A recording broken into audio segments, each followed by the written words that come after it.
Alpina Blitz is the mini mega coaster at Nigloland. I know that description sounds a bit redundant, but it accurately describes this ride. It has the Airtime-centric layout of a mega coaster at a fraction of the size. This particular ride was built by Mack, and the layout is nearly identical to the Intamin Mega Lite, but I think Alpina Blitz is even better. I will explain why in this review. Intamin debuted their Mega Lite layout in 2008. This took the forces of their hypercoaster model, but implemented them on a coaster half as tall. This made it more affordable for smaller parks. The 4 that were built in 2008 and 2009 have been very well received. Shortly thereafter, a park in France named Nigloland was looking to add a new coaster. And the way they ended up with Alpina Blitz is quite interesting. Coasters World has an awesome interview with the park's managing director that I've linked down in the comments. The park considered a few different rides, a water coaster, a Gerstlauer-built wooden coaster like Mamuda Tripstrill, a Mauer spinning coaster, and finally, an Intamin Mega Lite.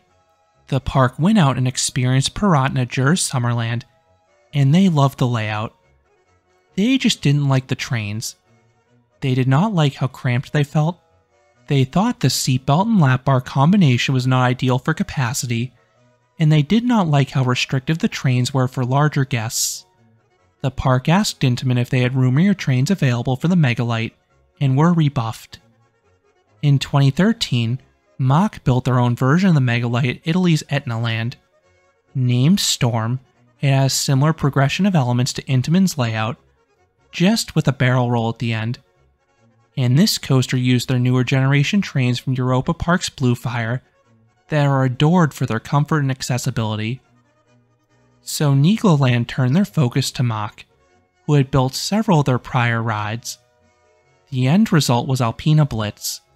The ride has been a smashing success for the park.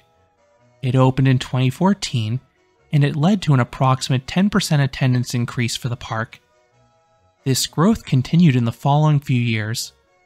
Nigloland has continued to grow, and Alpina Blitz has remained the park's signature attraction to this day.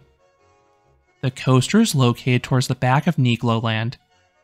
Because of how much tree coverage this park has, you can't really see Alpina Blitz until you're in that back corner, but it makes one heck of an impression once you reach it. The first drop is directly in front of you. Then you have a sea of Airtime hills. I also love the ride's paint scheme. The royal blue track is crisp and pristine. While the layout itself has no theming, the station looks fantastic. It is a classic Swiss chalet. The exterior looks charming. Then the interior has some antler chandeliers on the ceiling, and taxidermy animals mounted on the walls. The queue setup is strange, but effective from an efficiency standpoint. There's a long ramp outdoors that leads inside the station. There, you have 3 switchbacks. The end of the queue is a turnstile system, similar to the ones found at Energylandia or several Italian theme parks. It admits just enough people into the station to fill the next train, no more, no less. This causes seating to be on a first-come basis. Most people seem to fill the train front to back, but you are free to select any open row. All rows have plenty of airtime, but I find the forces best in the back car.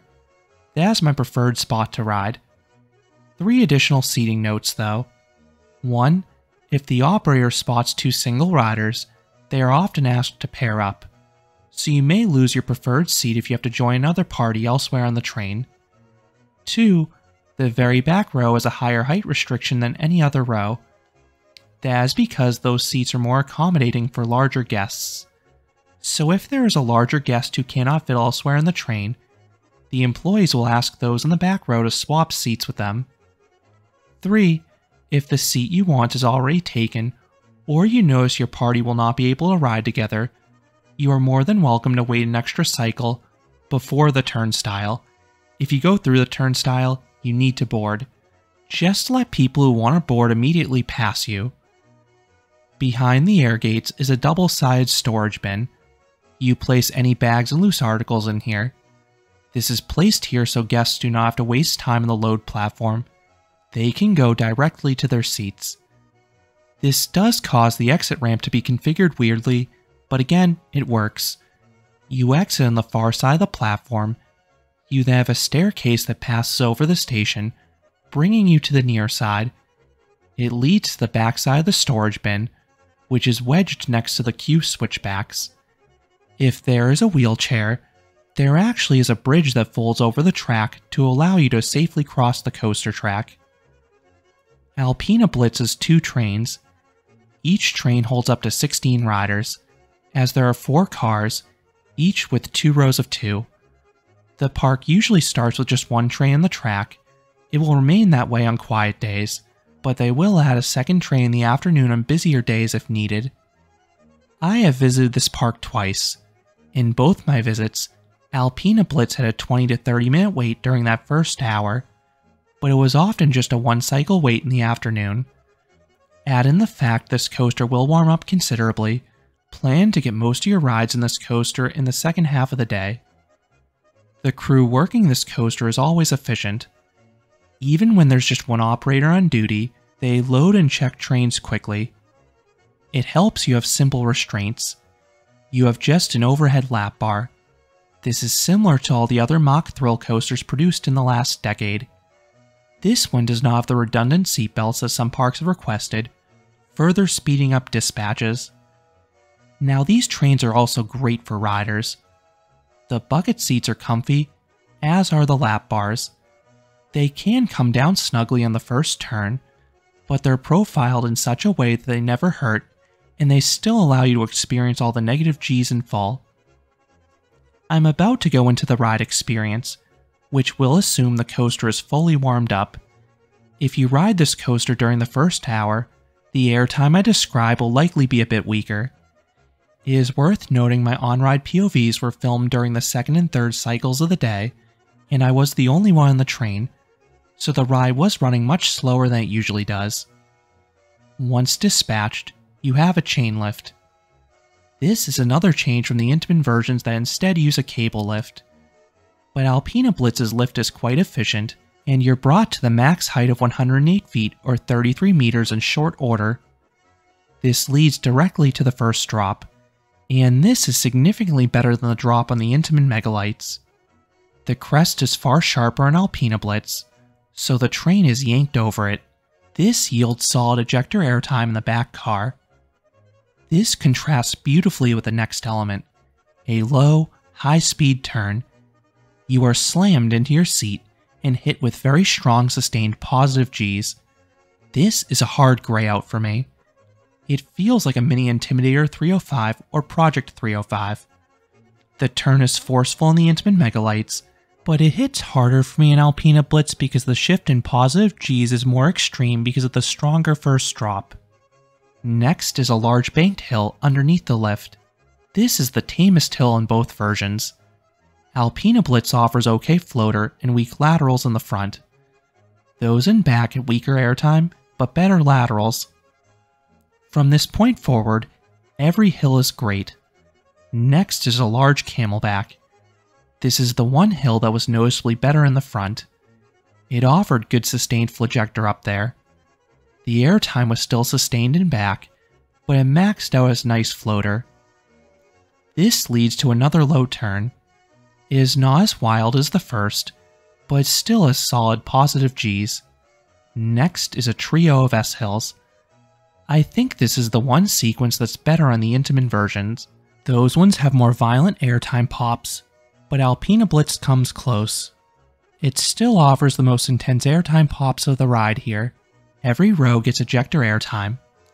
The first S-hill is quite a bit larger. It offers a decent pop in front and a good burst in back.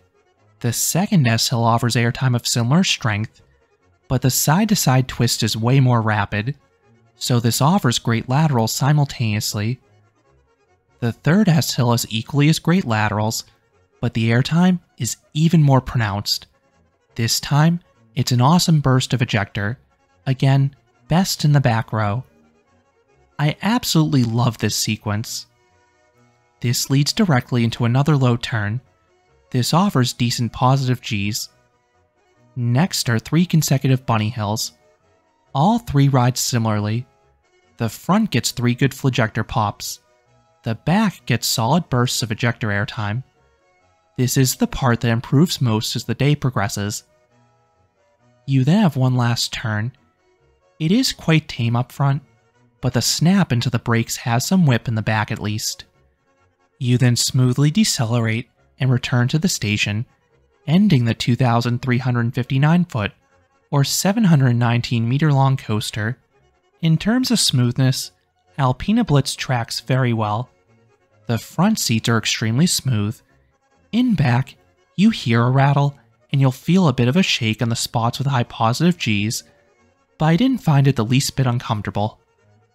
In terms of pacing, this coaster really shines. While it does not have an incredible sense of speed, it just keeps on throwing one engaging element after another at riders. Outside of that final turn, which is just okay, every element is very enjoyable. So, what would I rate Alpina Blitz? I would give this coaster a 9 out of 10. This is a delightful airtime machine. Pretty much every hill launches you from your seat. Then, this is paired with some forceful turns, particularly that initial one. Add in the super comfortable trains and smooth tracking, and this ride is an absolute winner. It is a joy to marathon. As noted at the start, I would take Alpina Blitz over the Intamin Mega Lites. I think this coaster is a far better first drop and superior airtime overall. I also prefer the Mack trains, much like the park did. So those are my thoughts on Alpina Blitz at Nigloland, one of the best coasters in all of France. What are your thoughts on this ride? How do you think it compares to the Intamin Mega Lites? Let me know down in the comments. If you enjoyed this review, I would appreciate it if you gave this video a like, and you consider subscribing, because there'll be a lot more roller coaster amusement park videos here at Canopy Coaster. Thanks for watching.